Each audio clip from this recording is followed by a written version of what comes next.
होता। त्याचप्रमाणे खरेदी खत जे करण्यात आलेलं होतं शीतल तेजवानी आणि अमिडिया कंपनी यांच्यामध्ये, त्याच्यामध्ये दिशाभूल करण्याचा प्रयत्न जो आहे तो शीतल तेजवानीने केल्याचं दिसून येतं।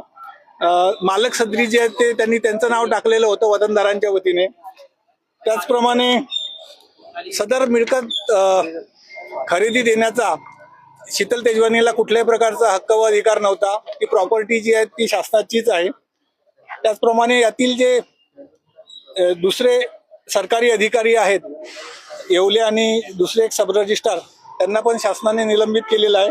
सध्या ही मिळकत जी आहे ती बॉटनिकल सर्वे ऑफ इंडियाच्या ताबे वहिवाटीत आहे, केंद्र सरकारचं जे खातं आहे। त्याचप्रमाणे ही प्रॉपर्टी जी आहे 1955 पासून आतापर्यंत शासनाच्याच ताब्यात आहे, आरोपींच्या ताब्यात ती कधीही नव्हती। त्यामुळे त्यांनी जे खरेदी खत केलेलं आहे ते बिनताब्याचं खरेदी खत आहे असं आमचं कंटेन्शन होतं।